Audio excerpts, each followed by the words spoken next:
But when we went to view the place, we were like, oh my God, these people are freaking crazy.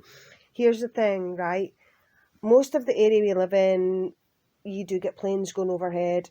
You can't avoid it. It's different parts of the area we're in. There's flight paths all over the place. However, there's certain areas that are right on the descent and ascension paths for Edinburgh Airport. So basically, you've got parts of the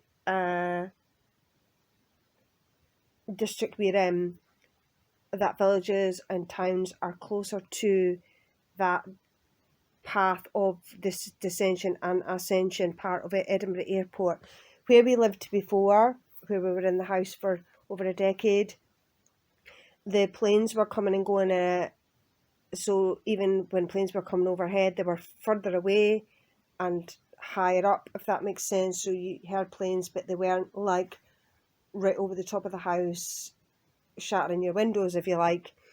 So anyway, one of the very first things I said when we went to view this place for him was, you've got him right on the flight path. And they said, oh, well, you can't avoid planes. We live in an area where there's planes all the time. And I said, the area we originally lived in the property we were in for 10 plus years, we had no problems. So, you know, and then the area where this house is located, I'm going to see if I can put some video clips or pictures in here. The planes have to go right over the top of this particular part of the town, right over the top of the houses, low down.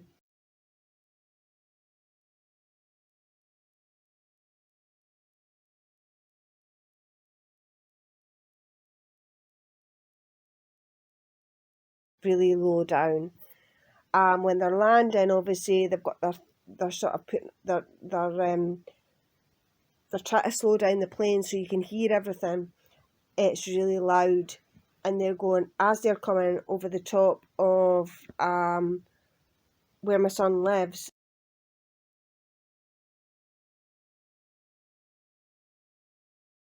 They're coming right down. They're coming down lower, so you can hear everything. You can hear the planes try to slow down for that descension into Edinburgh Airport.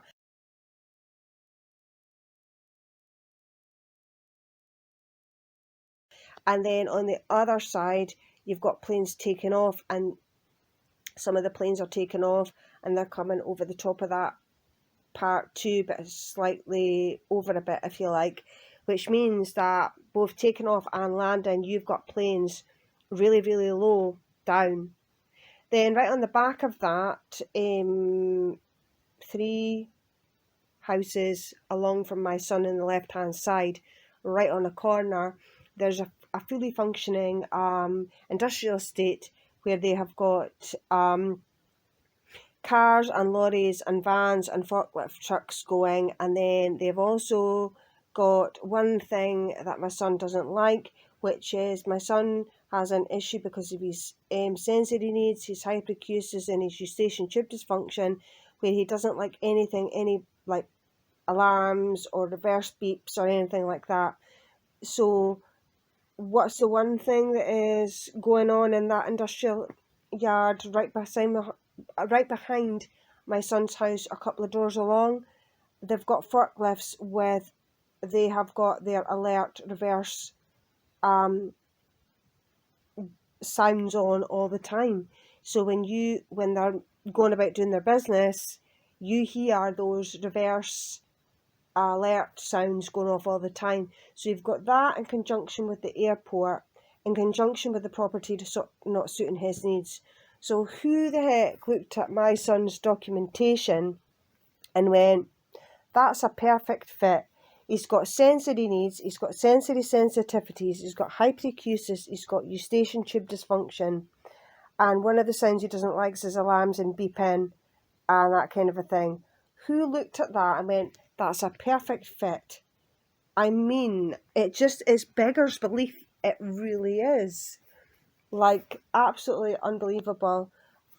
Bearing this in mind, we got told, well, that's all there is, take it or leave it. So it's like, not only are you expecting my son to move in a property that physically does not meet his son, but my son's needs, like does not meet his needs with regards to what I said before, but you're also wanting him to live in an area that's got all that going on, and wonder how when he moved into the place within a short space of time he lost nearly 2 stone. Like, absolutely unreal. Like, at the end of the day, as I've said before, when there's properties being built, there should be properties being built where they have a selection of those properties. They have in certain places, in certain parts of a street, on the end, at the far back, they have maybe a horseshoe of houses or something that have are really geared up for people that have got severe sensory needs and severe autism, because these individuals cannot live in a lot of neurotypically laid out properties because of all the things I'm saying. Sensory sensitivities, hyperacusis in their own right, let alone autism and the other things that my son's got going on, just makes the type of housing he needs very specific. So instead of trying to make houses geared up to suit people's needs, they are trying to offer people properties that don't suit their needs and making them appear like they will suit needs if things get done, when that is not the case. Taking a person that has got the needs my son has and going, I know I'm going to stick them right in an area where you've got all this noise going on, as well as knowing that property doesn't suit his needs, and putting it down to, well, it's that or nothing, or there'll be no property, and this young man's going to be without a house. It's quite shocking in this day and age. At the end of the day, when a person's got the disabilities and the level of disabilities my son has, I'm sure there's loads of other people in this situation where this person that's got the needs is got very specific needs. I'm sure there's other people out there where less needs are present at the level that my son's are, meaning that it's going to be difficult to house those individuals, but not quite as complicated as it is for people that have the type and variety of types of disabilities and sensory needs my son has, because you've got such a lot of things you're having to contend with. So instead of trying to palm off absolutely shocking properties on these young men and women that are trying to start off and putting them on a good footing, whether, starting out in their own place, instead of trying to help them and starting them off, in a good footing, they're basically going, well, you're just going to have to make that do. Unacceptable. I mean, at the end of the day, if you take somebody that's got all these needs and you put them into a property that does not suit their needs and is going to cause major issues, what do you think is going to happen? That person's going to be started off on the wrong foot. They're going to end up with problems. They're going to be unsettled. They're going to be stressed out. The property doesn't suit their needs, so it means that very quickly and soon after moving into that accommodation, you're going to find that there's major problems that are going to start affecting the mental and physical health and mental and physical well-being. So instead of saying, I know this is what this young man or young woman needs, let's make sure that these needs are met, and then that person transitions into that property. Sure, there's going to be a transition stage and a settling in stage and dealing with changes stage. However, overall, it will mean that that property ends up that person ends up in a property where once they get to grips with those changes and everything like that, they'll settle and then they'll be able to thrive and grow in their lives. But when you put somebody into a property where none of those things are there, they don't have that springboard to help them move forwards in that first stage of their independent living, i.e. in the son's case, fully supported independent living, if that makes sense, then they are going to be in a position where they don't have what they need, and they are going to be very unhappy. It's going to cause physical and mental issues, and you're going to have an individual that their needs are not going to be met, and with the best will in the world.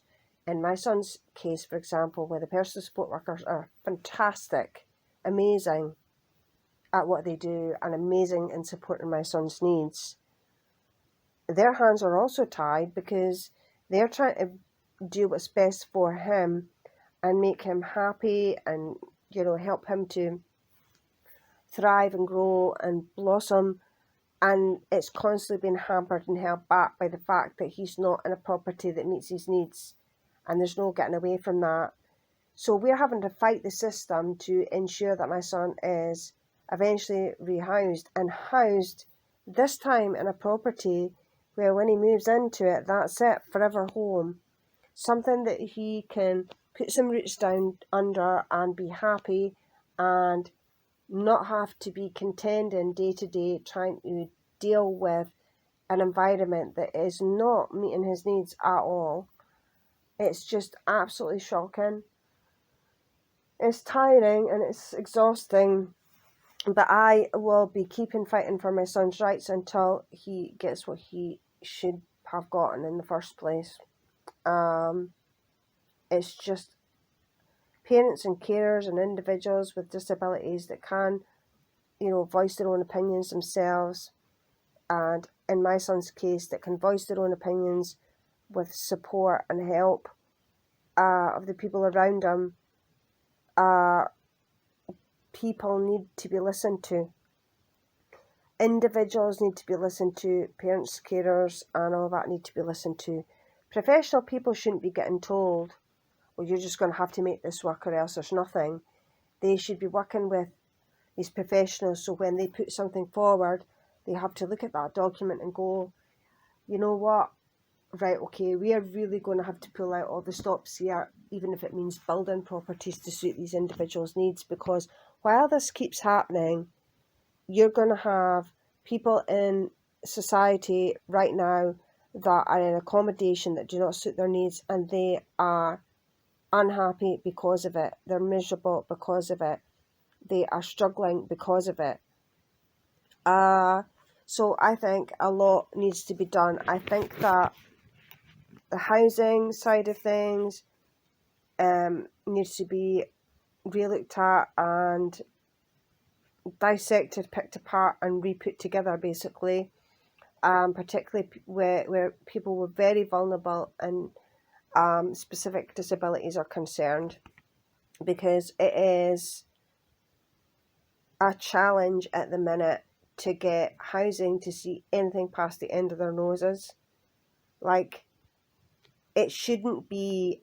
Unfortunately, I will be straight here and say that unfortunately the council and the government is all about money, how much money they can make, how much money they can save, instead of looking at things, okay, this is what these people need and this is what we have to provide.